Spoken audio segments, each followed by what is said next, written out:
como ser humano, aquilo que está diante de mim. E eu não quero ficar limitado ao que os meus olhos humanos veem. Porque quando nós, queridos, pegamos a nossa vida e passamos a andar, a viver a nossa vida baseado só no que a gente enxerga, é gerado em nós um cansaço muito grande. Concorda? Porque a vida humana é uma vida cansativa. Mas quando nós pegamos a nossa vida, levamos ela para o altar do Senhor e dizemos para Deus assim: Deus, abra a minha visão, muda a minha visão. A nossa vida começa a ficar mais leve, porque você passa a ver além do que está diante de você. Eu quero fazer um teste com você nessa noite. Olha aí para a sua mão.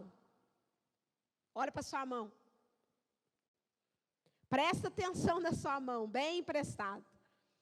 Umas está bonitinha, outras está mais ou menos, umas tem calinho.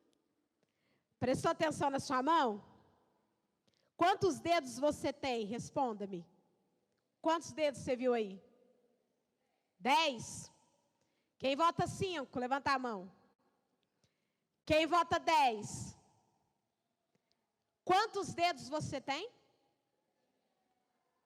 Quantos dedos você tem? 20 dedos. Uai, no pé não tem dedo? É um exemplo bobo que eu ouvi de uma mulher falando sobre finanças, mas que eu quis trazer aqui para você entender. A nossa visão é assim. Quando eu pedi para você olhar para a sua mão, você olhou para as suas duas mãos. Logo, quando eu perguntei quantos dedos você tem, você falou o quê? 10, porque você está vendo? 10 dedos. Mas na realidade você não tem 10, você tem 20. Mas o fato de você prender a sua atenção às suas duas mãos te fez enxergar o quê? Eu só tenho 10 dedos. Da mesma maneira é a nossa vida. Quando nós focamos a nossa vida apenas numa situação, nós não enxergamos mais nada ao nosso redor, a não ser aquilo que está diante de nós. É por isso que nessa noite Deus vai te levar a abrir o teu campo de visão. E a única pessoa que pode pegar a tua visão e abrir, fazer com que você veja além do seu problema, da sua dor, da sua enfermidade, da sua dificuldade, é Deus. Porque muitas vezes nós estamos ali focados naquela situação que nós estamos passando. Às vezes nós estamos passando um momento difícil da nossa vida. E a gente fica ali pensando naquilo, dorme aquilo, almoça aquilo, janta aquilo, toma banho pensando naquilo. É 24 horas, a gente só vê aquilo. E aí se você parar para pensar, todas as vezes que nós temos um problema, a nossa vida praticamente para. Para ou não para? Porque tem pessoas que não conseguem se concentrar nem nos seus trabalhos. Vou pedir para você levantar a sua mão, não. Mas quantas pessoas têm essa dificuldade? Pastora, quando eu estou com um problema numa área, nossa, eu travo em todas as demais, porque eu não consigo me concentrar em mais nada. Eu queimo a comida, eu salgo a comida. Por quê? Porque eu estou com a cabeça, quem nunca? Bate carro, bate moto, cai, passa no vermelho. Por quê? Porque está pensando no problema, concentrado no problema. E Deus nessa noite Ele vai levar eu e você a entender uma coisa: focar a nossa mente, nosso coração nos problemas não resolve os problemas. E não nos faz enxergar o movimento das mãos de Deus. Deixa eu dizer uma coisa para você. Toda oração é ouvida por Deus. Mas pastor, então por que eu não vejo a interferência dele? Porque nós achamos que Deus vai fazer do jeito que a gente pediu, até com os requintes de detalhes. E aí se ele não faz exatamente como a gente estava imaginando, a gente acha que ele não está fazendo nada. Mas Deus nunca para. Até naquilo que aparentemente para você está parado, pastora, mas eu estou orando e não está acontecendo nada. Alguma coisa está acontecendo. Pode não estar acontecendo externamente, mas se você parar agora e fazer uma análise do que você tem pedido a Deus e olhar para dentro de você, você vai perceber. Pode não ter mudado muita coisa do lado de fora, mas do lado de dentro eu te garanto que tem muita coisa sendo movimentada de lugar. Porque Deus, Ele nunca para. E Deus, Ele liberou uma palavra para nós, para esse ano de 2022, que é o ano da autenticidade. E Deus falou que o primeiro véu, que foi o nosso jejum, o primeiro véu que precisa sair da nossa vida, que nos impede de enxergar o movimento de Deus, é o véu da desobediência. A primeira coisa que eu preciso aprender, para que Deus movimente a sua mão na minha vida, eu preciso aprender a obedecer. Porque somente quando nós nos tornamos pessoas obedientes, é que nós conseguimos ser guiados por Deus. Domingo eu vou ministrar EBD com você e eu vou falar sobre o andar com Deus. E uma das coisas que eu vou falar, que cabe aqui na ministração de hoje, não é só isso, tá? Eu vou falar sobre várias coisas sobre o andar com Deus, mas uma das coisas que eu vou falar sobre isso é que nós oramos falando para Deus assim: Deus, eu quero que o Senhor direcione a minha vida. Quem não ora isso? Deus, eu quero que o Senhor guie minha vida, eu quero que o Senhor guie os meus passos, eu quero andar com o Senhor, eu quero que o Senhor abra as portas, eu quero. Ok. Só que andar com Deus, que é ser guiado por Deus, implica em andar no passo dele ou no meu? No dele. Quando Jesus vai dizer assim: olha, toma o meu jugo, porque ele é leve. O que é jugo? A maioria das pessoas olham para esse texto e acham que Jesus está falando assim: ó, pega o meu saco, meu peso e leva. Ele não está falando de peso. Vou explicar, porque tem gente que pensa que quando Jesus fala assim, ó, pega o meu jugo e leva sobre você, a pessoa acha assim, que ela vai deixar o sacão pesado dela de problema, de angústia, de dor, de não sei o que lá, e vai pegar o sacão de Jesus que é mais leve. Não. Para os antigos, vão se recordar, e os mais jovens que não sabem vão aprender. Como que as juntas de boi andavam antigamente? Eles não colocavam um jugo sobre os bois? O que era jugo? É um aparato de madeira que vinha em cima da nuca do boi, ligando um boi ao outro. Isso fazia com que? Fazia com que os bois andassem todos alinhados, no mesmo passo, no mesmo ritmo. Quando Jesus fala assim, olha, pega o meu jugo, ele está dizendo o quê? Anda no meu passo. Anda no meu ritmo. E é impossível eu e você conseguirmos andar no passo de Deus, no ritmo de Deus, sem obediência. Porque hoje em dia, os cristãos estão pensando assim: Deus, eu quero andar segundo a tua vontade, segundo o teu propósito. Mas Deus, a sua vontade, o seu propósito tem que ser essa aqui, ó. Eu quero, na verdade, que Deus ande no meu compasso. Eu quero que Deus ande no meu tempo. Eu quero que Deus faça o que eu quero. E isso não é andar com Deus. Logo, isso não é ser guiado por Deus. Por isso que a primeira coisa que Deus diz para nós é: tire o véu da desobediência. E para eu aprender a obedecer, eu vou ter que aprender a abrir mão da minha própria vida. Jesus vai dizer isso: aquele que quiser vir após mim, negue-se a si mesmo, toma a sua cruz e me segue.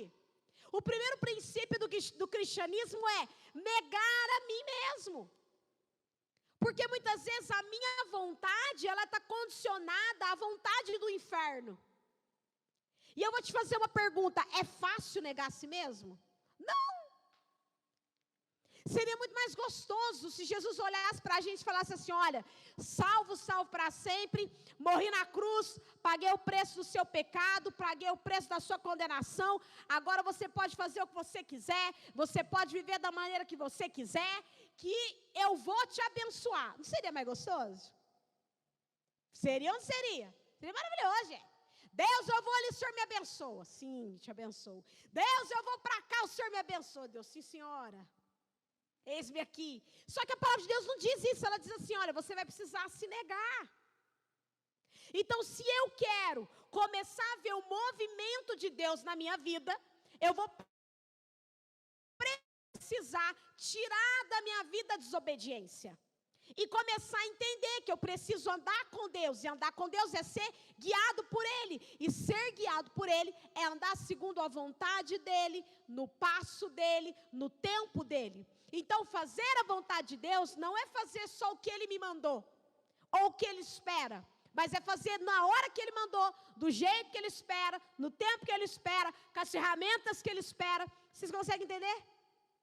Se eu não tirar da minha vida o véu da desobediência, nada vai acontecer, porque é a obediência que traz o mover de Deus para perto de nós. E o texto que eu quero meditar com você nessa noite está em 1 Reis, no capítulo 18. Eu não vou ler, eu vou citar o texto para você nessa noite. Talvez eu leia alguma parte dele. É um momento icônico da história de Israel. Por quê? Porque no capítulo 18 de 1 Reis, é o momento em que Elias vai desafiar os profetas de Baal. Lembram desse texto? Ele vai chamar os 450 profetas de Baal e os de Acera, totalizando 900, porque era 450 de cada. E ele vai fazer um desafio. Ele chama os profetas de Baal e de Acera, reúne no Monte Carmelo, chama a nação de Israel, e ali ele vai liberar uma palavra. Antes disso, porque no 18, ele já vai orar a Deus, ele vai consertar o que precisa ser consertado. Mas antes do capítulo 18, no 17, ele vai liberar uma palavra. E a palavra que Deus vai liberar de 3 anos de seca é um decreto que Deus libera. E esse decreto ele vai acontecer por quê? Por que Deus usa Elias para falar assim, ó, não vai chover durante 3 anos? O que o povo estava fazendo? Desobedecendo. Estava ou não estava? Sim ou não? Sim. O povo entrou no processo de idolatria e Deus já tinha, desde o início, Deus condenava a idolatria. O coração do povo se afastou. Talvez você pense assim, pastora, mas eu não tenho o hábito da idolatria, eu já sou crente há muitos anos. Não tenho imagem na minha casa, não carrego nenhum terço, não carrego nenhum santinho na minha carteira, nem no meu carro, nem nas minhas coisas. Deixa eu te dizer, qualquer coisa pode se tornar idolatria. Tudo aquilo que se torna prioridade para mim pode se tornar idolatria. Eu posso fazer do meu trabalho a idolatria, eu posso fazer da minha filha a idolatria, eu posso fazer do Mael a minha idolatria, eu posso fazer das minhas vontades uma idolatria. Eu vou fazer alguns comentários do que eu vou ministrar no domingo, porque são pregações muito próximas. Quando a Bíblia fala sobre a concupiscência, o que é concupiscência? É um desejo desenfreado. E aí ela fala que nós não devemos cumprir a concupiscência da carne. Então ela está dizendo o quê? Você não pode satisfazer os desejos desenfreados da sua carne. Quando a gente olha para esse texto, a gente sempre imagina o quê? Pecado, não é? Nossa, eu não posso pecar. Então, se a minha carne quer beber uma cerveja, nossa, eu não posso, porque isso é pecado. Quando a Bíblia está falando em concupiscência, que é desejo, entenda. Deus, ele não está dizendo, a Bíblia não foi escrita para quem não conhece a Deus. A Bíblia é um livro de Deus para quem quer andar na presença de Deus. Então, Deus sabe que um cristão, normalmente, não vai viver na prostituição, no adultério, na bebedeira, na pornografia, nos vícios. Deus já sabe disso. Então, quando ele fala da concupiscência, ele não está falando de pecado.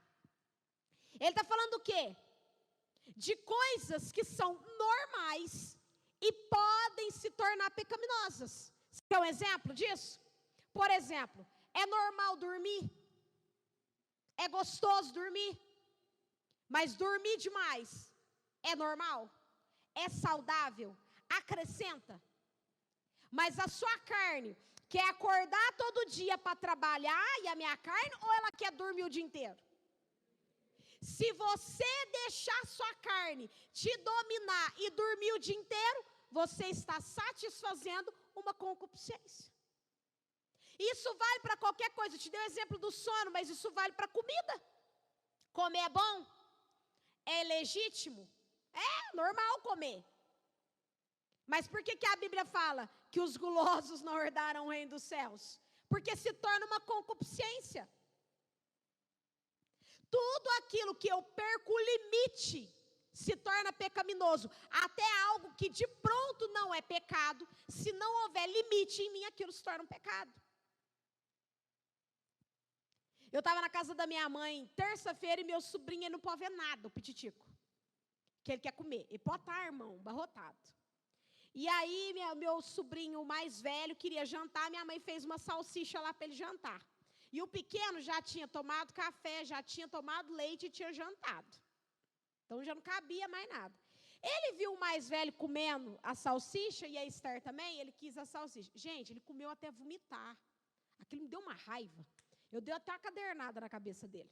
Porque eu estava ensinando o outro a fazer dever, eu perdi a paciência com ele. Eu falei, menino, que coisa horrível, porque eu nunca tinha visto aquilo, eu fiquei horrorizada.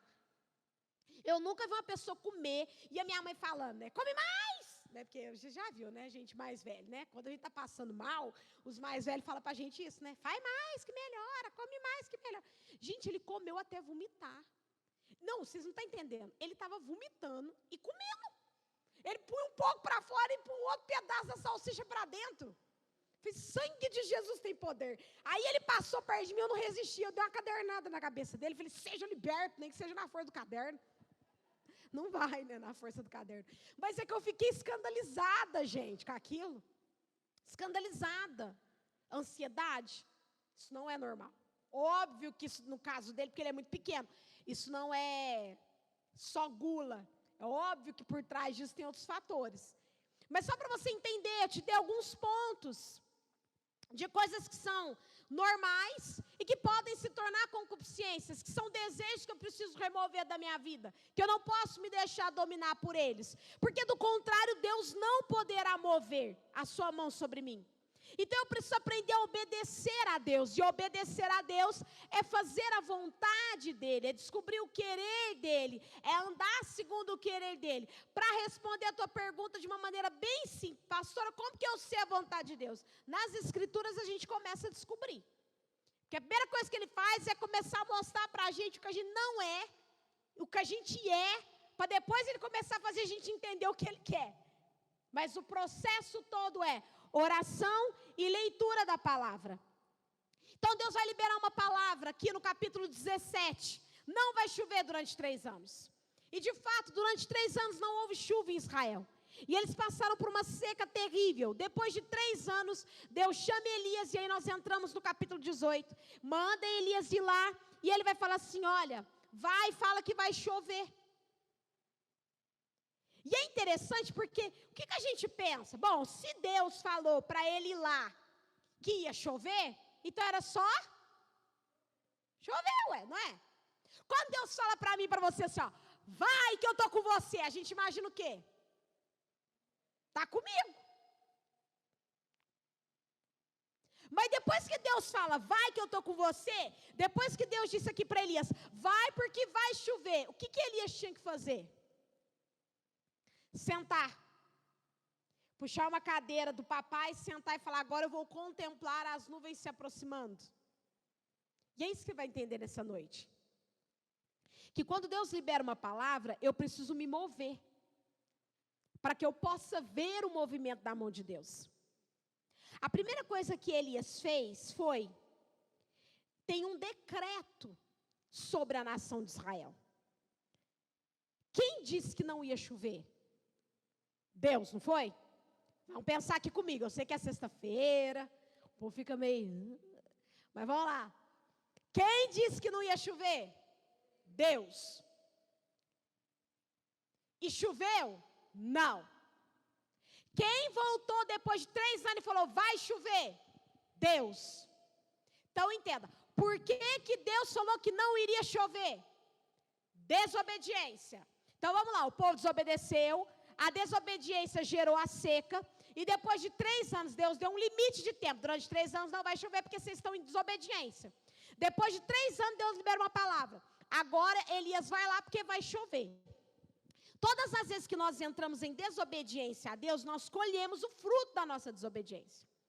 E aí está a primeira coisa que a gente precisa entender, porque muitas vezes nós achamos que nós não colheremos o fruto do nosso pecado, da nossa desobediência, da nossa falta de fé. A gente pensa assim, ó, bom Deus, eu desobedeci, aí eu entendi, eu desobedeci a Deus nesse ponto. Ai, Senhor, em nome de Jesus me perdoa porque eu desobedeci, amém. Pronto, agora Deus já me perdoou e está tudo certo. Está tudo certo? Não. A consequência da desobediência vai vir. O povo desobedeceu, a consequência, 3 anos de seca. Quando o povo terminou de colher a consequência da desobediência, o povo pensou o quê? Bom, depois de 3 anos, então, vai voltar a chover naturalmente. Não foi isso que aconteceu. E Elias, como um homem de Deus, ele entendeu isso. Acabou o tempo. Deus deu 3 anos. O que eu preciso fazer? E é onde Deus vai dar o segundo passo para ele. Você vai precisar quebrar o decreto espiritual que está sobre a nação de Israel, que impede da minha chuva descer, porque está decretado. Você quer um exemplo disso? Lembra do texto de Daniel? Jeremias falou o quê? Ele profetizou que o povo ficaria no exílio quantos anos? 70 anos, não foi? Lá no texto de Daniel, Daniel vai observar que já tinha dado 70 anos, sim ou não? Se você ler o texto, você vai perceber que ele vai falar assim, ó, e lendo o profeta Jeremias, percebi que o tempo do cativeiro tinha acabado. Ué, mas se o tempo do cativeiro tinha acabado, por que Deus não mandou a ordem para liberar o povo? Se já tinha dado 70 anos.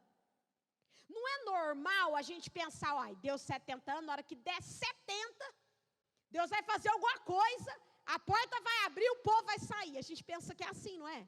Mas não é assim. Quando completou 70 anos, já tinha passado de 70, que Daniel percebeu, peraí, fiz as contas, já passou. Ele vai orar a Deus.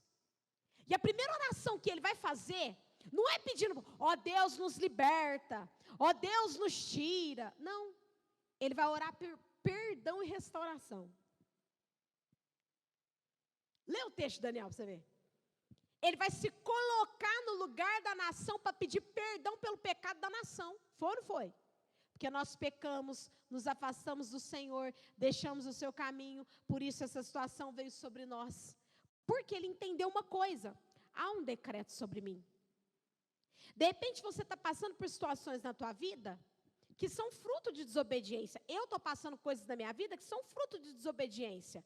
Mas todo fruto tem um fim. E eu preciso parar na minha vida, olhar para as áreas da minha vida e falar assim, Deus, agora é a hora desses decretos que foram estabelecidos sobre mim por conta da minha desobediência, é hora de ser quebrado. Porque se eu e você não levantarmos a nossa boca e orar quebrando esses decretos, eles não se quebram automaticamente. Se Daniel não tivesse entendido de Deus, eu preciso orar quebrando o decreto que prende a nação aqui, a nação de Israel estava lá até hoje. Mas ele entendeu, há um decreto. Vocês conseguem entender isso? Está ficando claro? Há um decreto porque eu desobedeci. E mesmo que eu já tenha colhido todo o fruto dessa desobediência, eu preciso parar e orar a Deus, para que Ele quebre esse decreto que está sobre mim.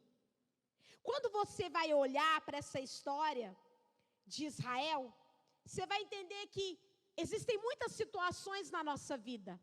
Até a bispa colocou aqui na ministração, tempos que já passaram. Sabe aquelas promessas que Deus te fez e está passando o tempo e nada dela cumprir? Então, promessas, tempos que passaram, disciplinas que já foram cumpridos. Eu quero que você pare nessa noite e faça uma análise da sua vida. Quais as áreas da sua vida que estão travadas, amarradas? Dessas áreas que estão travadas e amarradas, quais delas são fruto de situações de desobediência?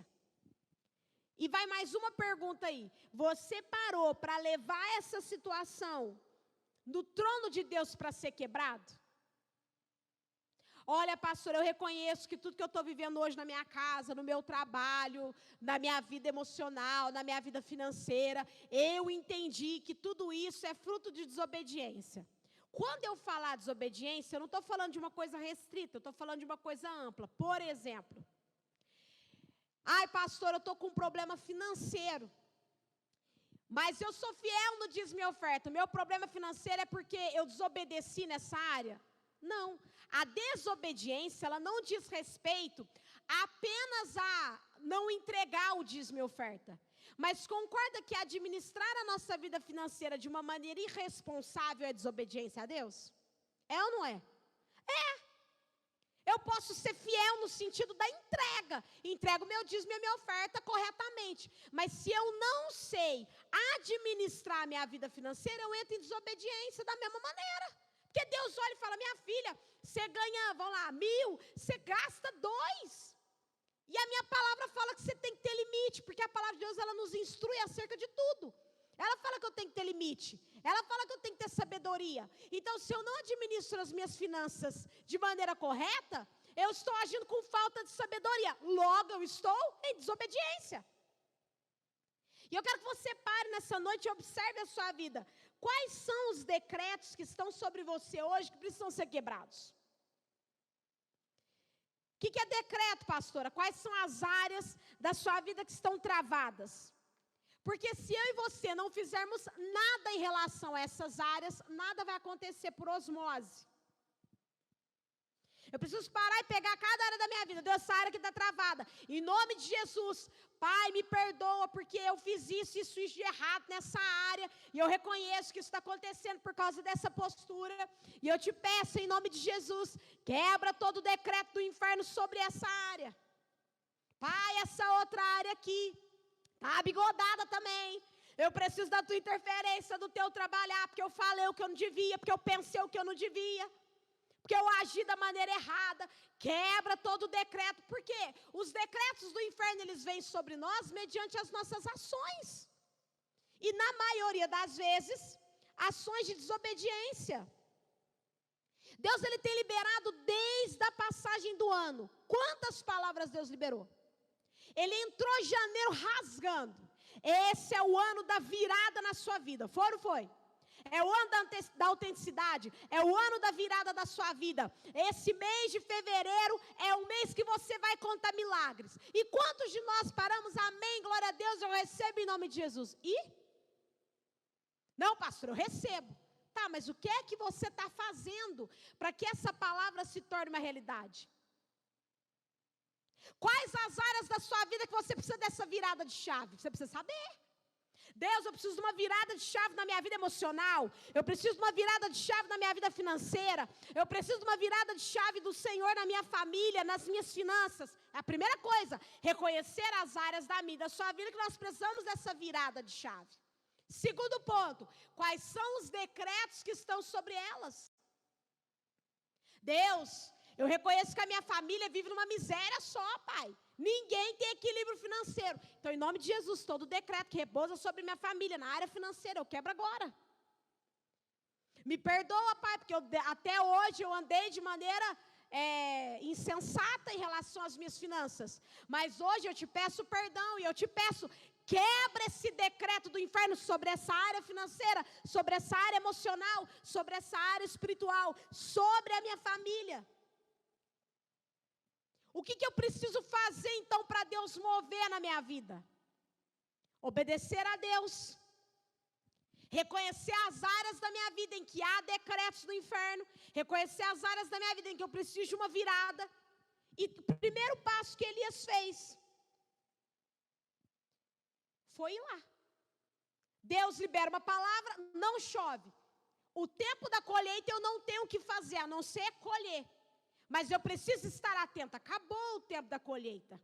Sabe quando você está passando por uma situação que você para, você fala, meu Deus, isso aqui é fruto das minhas escolhas. Mas você consegue perceber quando a situação passa? Vamos pensar que você está numa situação que está uma bagunça, um turbilhão. Pensou aí? E é um problema até do outro, aquela luta. E aí você para, você fala, meu Deus, isso aqui é fruto daquilo lá que eu falei, daquela decisão lá do passado, sei lá. Aí você reparou que daí uns dias, acalma, não acalma? O que você faz depois da calmaria? O que você faz? A gente continua calmo, né? Ai, graças a Deus passou. É aí que a gente perde a benção. Porque a calmaria é um sinal do quê? Já acabou a parte da colheita. Os 3 anos findou. Né? Acabou o sofrimento. Agora é hora de fazer. Porque enquanto estava acontecendo a seca, Elias estava onde? Escondido de Jezabel. Quando acaba a seca, então ele estava num processo de espera. Quando acaba a seca, ele faz o quê? Ele volta. Quando você perceber a calmaria na tua vida, você tem que fazer o quê? Bom, acabou. Senhor, em nome de Jesus, todo decreto do inferno que havia sobre essa situação, seja quebrado agora, seja destruído. Essa é a posição. É quando eu me posiciono diante do trono de Deus. Não adianta eu descabelar, gritar, berrar, enquanto eu estou colhendo as consequências das minhas más escolhas. Enquanto você está percebendo que o que está acontecendo é consequência, você fala, amém, Jesus. Me ajuda a lidar com a consequência, me dá da tua graça, mas nós vamos vencer em nome de Jesus. Quando acaba esse período, porque ele não é eterno, é a hora que eu e você precisamos entrar no trono de Deus, nos posicionarmos e dizermos assim: Senhor, agora que passou todo o decreto que dava o inferno um direito sobre mim nessa área, seja quebrado em nome de Jesus. Antes de Elias liberar sequer uma palavra, ele vai fazer o quê? Ele vai voltar lá, vai reunir os 450 de cada um, e ele vai começar um processo. Primeiro ele foi tirar aquilo que impediu o povo, e eu preciso fazer isso. Tem muita coisa que não acontece na nossa vida porque a gente desobedeceu. Então a primeira coisa, voltar atrás, onde é que eu desobedeci? Aqui, Senhor, me perdoa. Vou colher a consequência. Acabou de colher a consequência. O que eu faço? Senhor, quebra todo o decreto do inferno. Pronto. Terceiro passo. Senhor, o que é que está na minha vida que não tem que estar? Porque até agora eu não consegui enxergar ainda, porque Deus ainda não começou a falar comigo. Agora eu vou entrar nesse processo de chegar diante de Deus e procurar consertar o que me tirou de lá. Por isso que eu comecei a pregação falando assim: a gente acha que desobedecer a Deus é só chegar depois e falar: Deus me perdoe, mas a Bíblia não fala isso. Elias foi lá consertar. Qual que é a primeira coisa que ele faz quando ele reúne o povo? Ele consertou o misericórdia. Ainda bem que está fazendo plano de leitura bíblica. O altar, gente. A primeira coisa que ele fez foi consertar o altar. Primeira coisa que eu e você precisamos fazer no final dessa ministração: consertar a nossa vida. Ele foi lá, reconstruiu, colocou as pedras no lugar. Enquanto não houver conserto na minha vida, Deus não vai poder mover. A bispa fala isso, e a gente está fazendo um curso novo agora, né, pastora? Eu estou amando o de oração. E a matéria é de escola de oração. E como a mente da gente abre, porque a mulher realmente de oração é... E aí eu estava prestando atenção na aula e a gente vai assistindo, é uma pregação a aula. Então você vai orando junto e vai recebendo e vai aprendendo junto. E eu estava pensando sobre isso, né? Como que a obediência, ela te leva ao conserto. Quando eu começo a entender onde eu desobedeci, o Espírito Santo, ele começa a me levar de volta. Agora nós vamos consertar, porque você desobedeceu aqui. E para você sair desse ponto, você vai ter que voltar para cá, me pedir perdão e arrancar da tua vida tudo que não me agrada. Tudo que não é meu. Você vai precisar expor isso para mim. Se eu quero ver Deus mover na minha vida, eu vou precisar aprender a consertar as coisas no altar de Deus.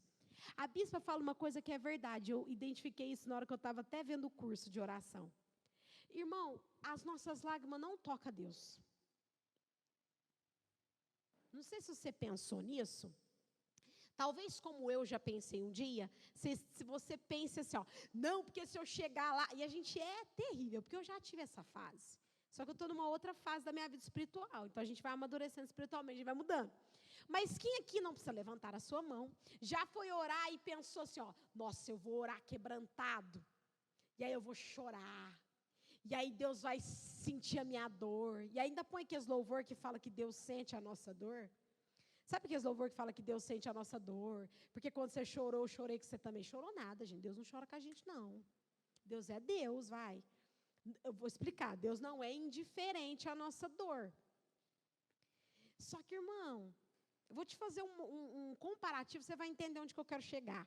Quem aqui tem filho? Você já reparou? Quantas vezes você falou não para o teu filho se jogou no chão? Ah, eu vou morrer. Ah, e você fez o quê?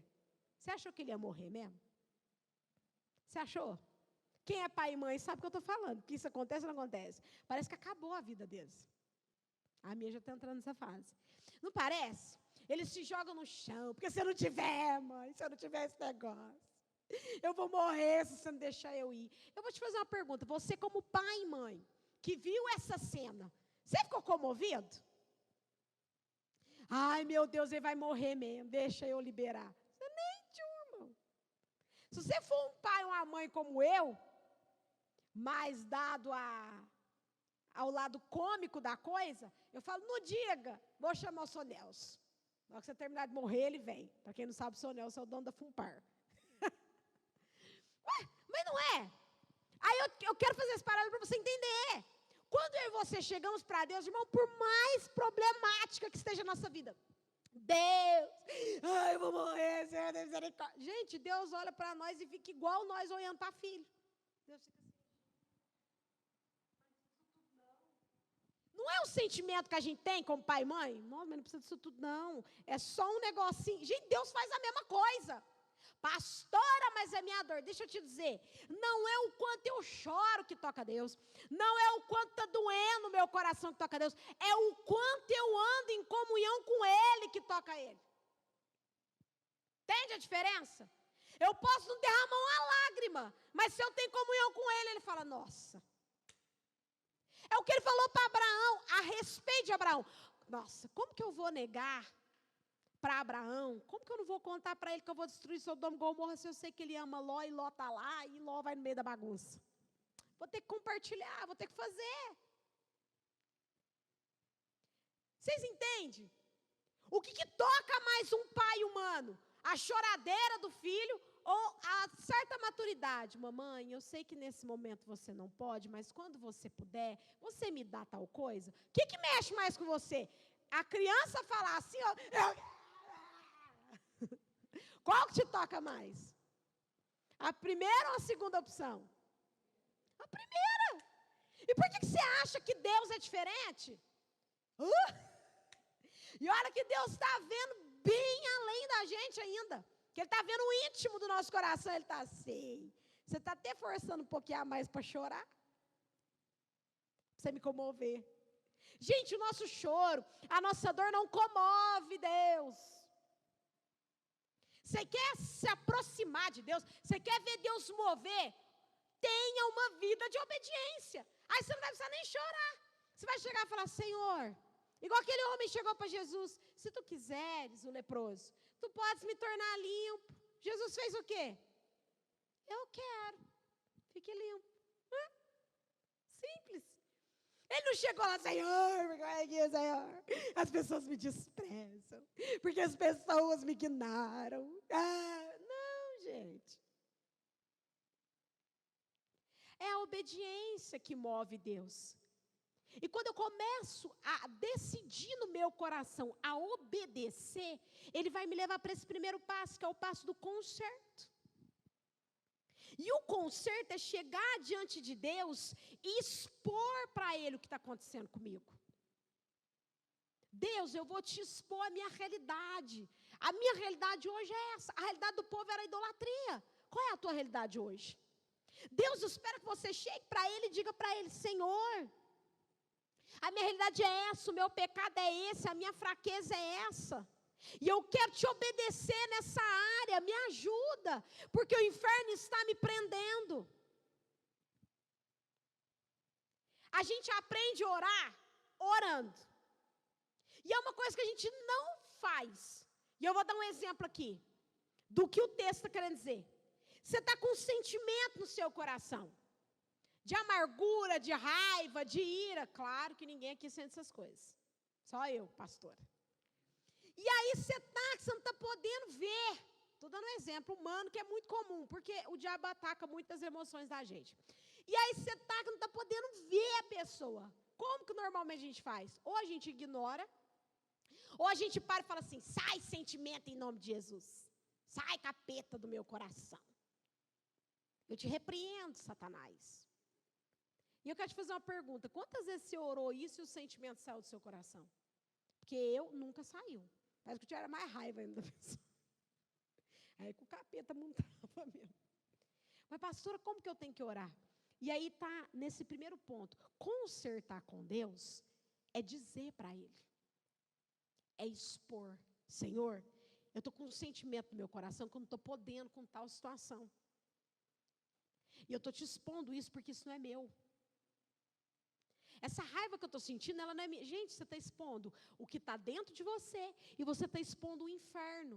Sabe qual que é o nosso erro? A gente pega todas as sugestões do inferno como nossas. Vem um pensamento, a gente acha que o pensamento é nosso. Vem um sentimento, a gente age como se aquele sentimento fosse nosso. Ele não é seu. Você precisa parar e falar assim, Deus, eu estou expondo aqui, ó, o diabo está enchendo a minha mente com esse pensamento, o meu coração está cheio desse sentimento, e eu estou expondo aqui para o Senhor, ó. Olha aqui, Jesus, o que está acontecendo comigo. É essa oração que vai fazer com que o Espírito Santo de Deus desça com o fogo dele e consuma de dentro de mim e de você com tudo que não é de Deus. Então, o consertar é expor. A nossa área que mais o diabo vai batalhar contra nós, guarda isso no seu coração, são as nossas emoções. Ele sempre vai trabalhar contra nós nas nossas emoções. Por isso que a minha área emocional, ela precisa estar fortalecida no Senhor. Mas como que eu fortaleço a minha área emocional? Contando para Deus. Dizendo para Ele o que está no meu coração e falando, Senhor, consome com tudo isso daqui. Senhor, quebra isso daqui na minha vida. Senhor, eu estou cheio desse sentimento e ele não é teu, então tira isso daqui, Senhor. Julga, eu faço essa oração. Julga esse espírito que está enchendo o meu coração e a minha mente com essas coisas. Eu exponho eles agora diante do Senhor. Porque se eu não orar em cima daquilo que eu estou sentindo, toda a confusão, toda a desordem, todo o cansaço, vai continuar ali na minha vida. Vocês entendem? Eu posso até identificar as áreas da minha vida que eu estou em desobediência, que eu preciso de obedecer e que eu preciso me consertar. Então vamos lá, identifiquei. Pedir perdão para Deus. O que é o consertar? Confessar. Senhor, está acontecendo isso. Se eu não fizer isso, ainda que eu saiba quais são as áreas, elas vão continuar lá e o diabo vai continuar acessando elas da mesma maneira. Por quê? Porque elas não foram expostas para Deus. Então, o conserto exige exposição para Deus. Esse é o primeiro ponto. Segundo, eu preciso orar para que Deus venha destruir as decisões e as posturas erradas. Fazendo um acréscimo. É só orar? Não, eu preciso me posicionar. Gente, eu não sei de onde que a gente tirou que é só a gente reconhecer o problema, e está tudo certo. Então eu reconheço que é essa área, que eu tenho uma fraqueza, e agora eu oro, está tudo certo. Não, eu oro, mas eu vou precisar me posicionar agora. Então dentro do exemplo que eu dei, Senhor, eu tenho um sentimento no meu coração, e aí eu vou expor isso para Deus, e eu vou pedir para Deus consumir com tudo isso, e vou fazer o quê? Vou encarar a situação, vou enfrentar a situação. Se é uma pessoa, eu vou conversar com a pessoa. É a prova que eu vou ter de que Deus realmente está trabalhando naquela área da minha vida. Eu tenho que me posicionar. Se eu orei em relação a algo, eu preciso me posicionar em relação a isso. Ir lá e agir com a palavra que Deus me deu. Porque a gente precisa entender que a obediência ela tem dois aspectos. Existe a obediência por fora e a obediência interna. Existe ou não existe? Então Deus vira para mim e fala, você precisa consertar tal área, você precisa perdoar, ou você precisa amar, ou você precisa consertar isso. E aí eu vou, amém, Senhor. E aí eu faço tudo que diz respeito aqui dentro. Mas se do lado de fora eu não obedecer, resolveu? Não. A obediência, ela precisa ser total e não parcial. Ela precisa ser aberta. Eu não posso limitar. Ah, não, eu só vou pedir perdão para Deus. Não, eu preciso fazer tudo aquilo que Ele me mandou fazer. Então Deus só vai conseguir destruir as áreas que o inferno está atingindo na minha vida se eu obedecer de forma integral, que é eu orar e eu fazer o que eu tenho que fazer. Então, se é perdoar, eu tenho que perdoar. Se é conviver, eu tenho que conviver. Se é andar, eu tenho que andar. Se é deixar para lá, se é tirar da minha vida, eu tenho que tirar da minha vida. Aí Deus fala assim, ó, afasta dessas amizades que estão te levando para o buraco. Aí no meu coração eu me arrependo, porque eu me assentei numa roda com pessoas que estavam escarnecendo o nome de Jesus. Adiantou eu me arrepender no meu coração, eu pedir perdão no meu coração e eu continuar convivendo? Sentando na mesa, ai pastora, mas eu vou conviver, mas eu não vou rir quando eles falar de Jesus. E? Ai pastora, eu vou conviver, mas eu não vou falar besteira junto com eles. E? O que mudou? É uma obediência parcial, mudou nada. Se Deus falar para você, tira, tira. Se é para remover da nossa vida, não tem meio termo, é remover. Se Ele está falando não, é não. Se Ele está falando sim, é sim. Terceiro, transforme a sua realidade em um clamor. Antes da gente entrar nesse terceiro aqui do clamor, como que eu faço para Deus destruir, então, aquilo que o diabo conseguiu estabelecer? Eu falei que a gente precisa ter uma postura. E eu vou acrescentar mais uma coisa aqui sobre essa questão da postura. Deixe de acreditar naquilo que você está vendo e passe a acreditar naquilo que Deus disse. Não tem outro jeito. Tem gente que acha que é só orar. Ah, eu vou orar, eu vou orar, eu vou orar. Você precisa orar. Mas se você orar e continuar acreditando que aquilo ali tem força para te destruir. Estava até vendo a escola de oração. Aí um exemplo que a professora deu, a pastora deu, foi muito engraçado. Que ela falou assim, às vezes a pessoa chega lá e vai fazer uma oração a Deus, e é uma oração de lamúria. Oh Deus, o Senhor está vendo quanto que eu estou sofrendo, Senhor. Olha a minha vida miserável. Gente, que oração que é essa? Isso não é orar. Isso é reforçar um pensamento do inferno. Porque vamos lá, o inferno já está colocando na tua cabeça que você não pode. Aí você vai orar e vai falar para Deus, ai Deus, porque eu realmente não posso. Olha a minha condição. Isso não é orar. Como que eu destruo as obras do inferno na minha vida? Quando eu paro para orar e falo, Senhor, ainda que o inferno esteja tentando colocar na minha mente, no meu coração que eu não posso, a tua palavra diz que eu posso, a tua palavra me faz triunfar, a tua palavra me transforma. É assim que você quebra.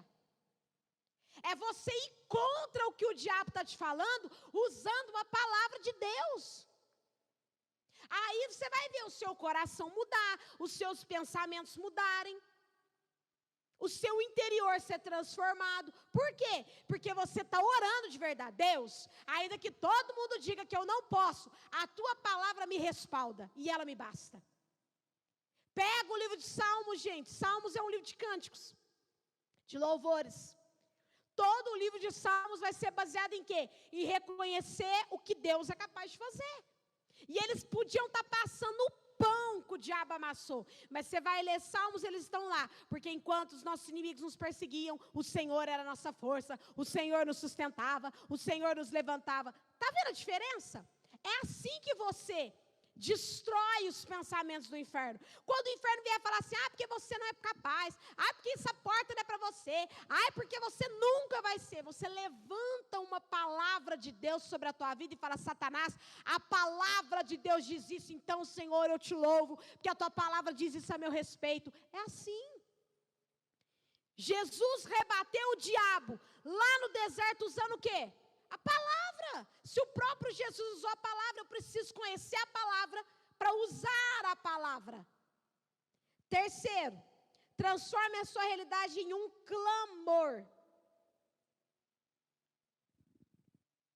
Nós precisamos pegar a realidade da nossa vida e ao invés de sentar para lamentar, nós precisamos clamar sobre ela.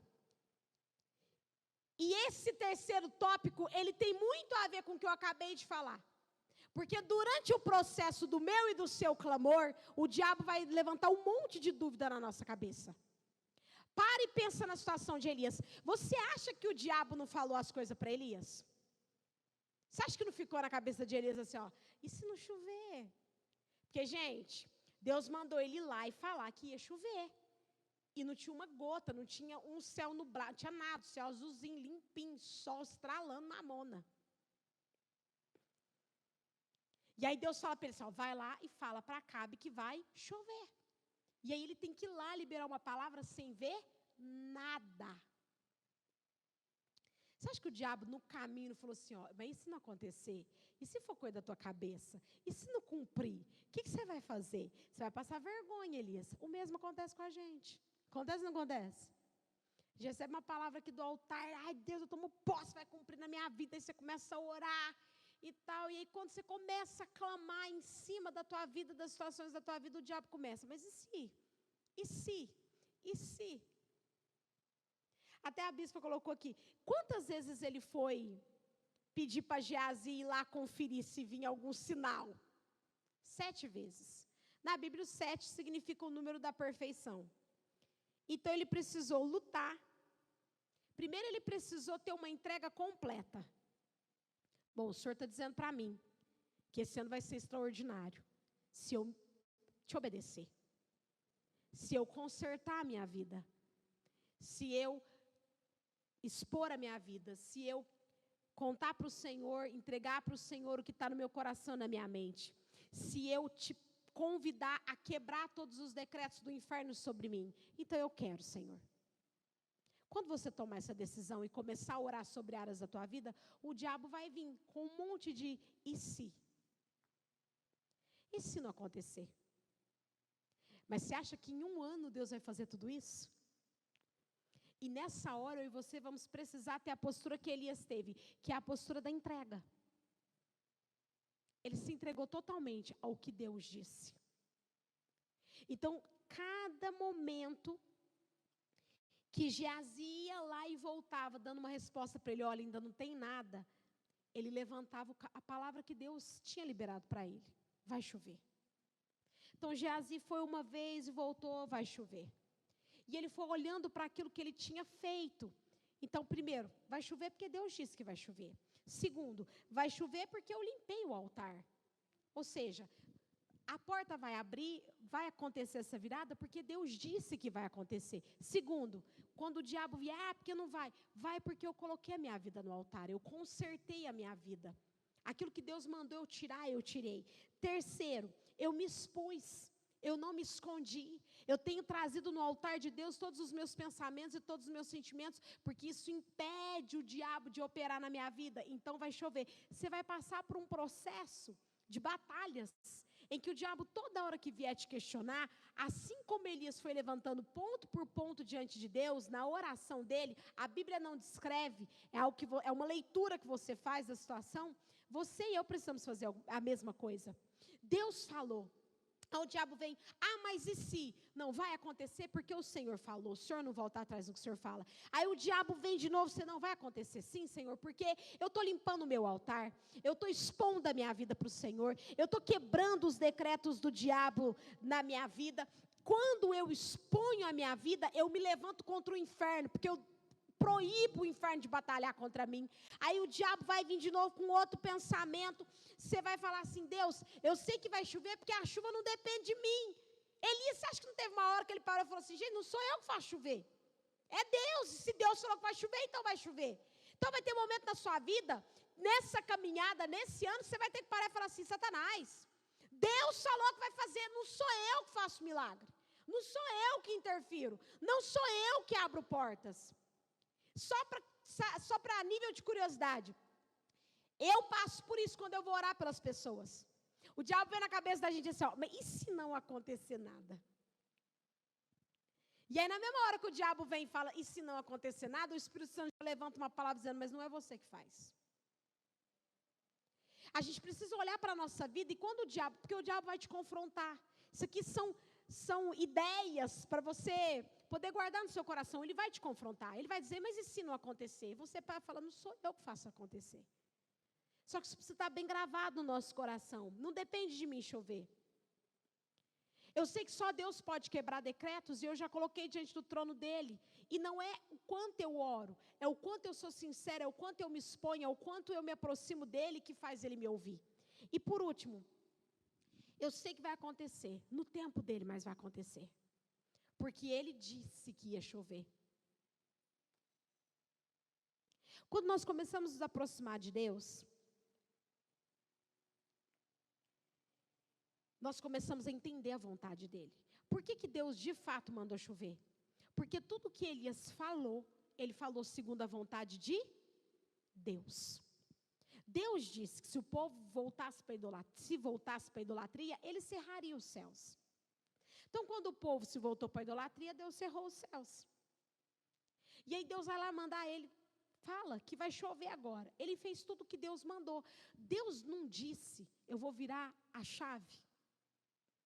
Esse é o ano da virada, esse é o ano da autenticidade. Não significa que Deus vai fazer tudo o que a gente quer. Mas se a gente abrir o nosso coração, para alinhar o nosso coração ao coração dele, tudo que ele diz ao nosso respeito vai acontecer. E é isso que Deus deseja estabelecer. A última postura que Elias teve, quando Geazi chega na 7ª vez e fala, olha, eu vejo uma nuvem do tamanho da mão de um homem. Gente, nem tinha começado a chover, ele só viu uma nuvem. Ele fez o quê? Saiu correndo, falou, corre, porque a chuva vai vir. E aí ele vai lá e avisa Acabe, corre, porque senão você vai molhar no meio do caminho. Mas ele tinha feito tudo o que Deus tinha mandado ele fazer. Alinhar a nossa vida a Deus, andar na obediência a Deus, nos leva a viver a vontade de Deus para nós. Nos leva a viver o propósito de Deus para nós. E é exatamente isso que Deus deseja. Então, o mover de Deus, ele é liberado quando? Primeira coisa, quando há limpeza. Segunda coisa, quando há exposição. Terceira, rendição. E por último, quando eu ajo. Ajo como alguém que tem uma palavra de Deus. E que crê no poder dessa palavra. E aqui para finalizar a nossa ministração, Deus ele tem uma pergunta para nós. Até quando? Nós vamos ver Deus liberar palavra sobre palavra e não vamos viver o cumprimento dessas palavras. Por isso eu convido você a fechar os seus olhos.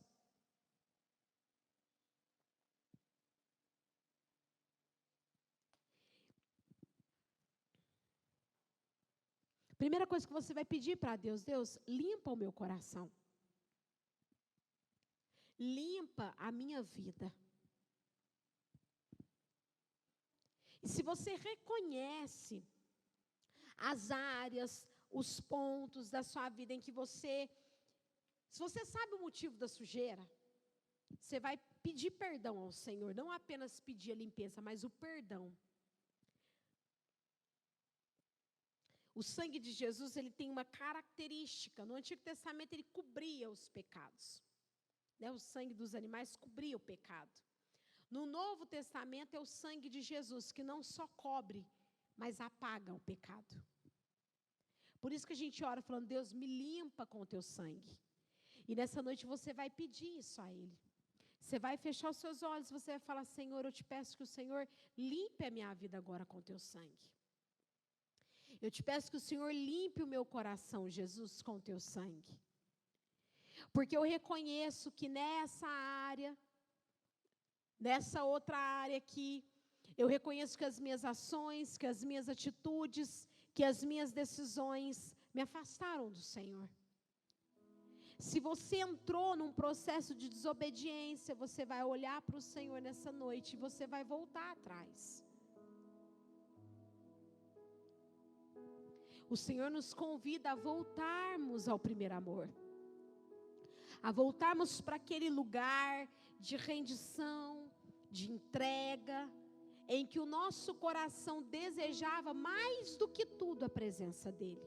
Mais do que tudo agradá-lo, mais do que tudo obedecê-lo, mais do que tudo fazer a vontade dEle. Então peça ao Senhor nessa noite, Senhor, eu te peço perdão. Por essa sujeira, que esse sentimento que está aqui que não tinha que estar. Esse pensamento que está aqui que não podia estar. Limpa, Senhor, o meu coração. Limpa, Senhor, a minha mente. E agora você vai começar a expor para Deus. O que está na sua mente? O que está no seu coração? O que está direcionando a sua vida? Quem sabe como a nação de Israel você se encontra nessa noite como um idólatra. O coração daquele povo estava em Acera e em Baal. Onde está o seu coração? Uma pergunta do Senhor para nós nessa noite: onde está o seu coração? Talvez no trabalho. Pastor, eu não penso em outra coisa a não ser no meu trabalho. Talvez na sua família, pastor, eu não penso em outra coisa a não ser nos problemas que eu enfrento dentro da minha casa. Quem sabe nas suas finanças. Onde você mais coloca a tua mente é onde está o teu coração.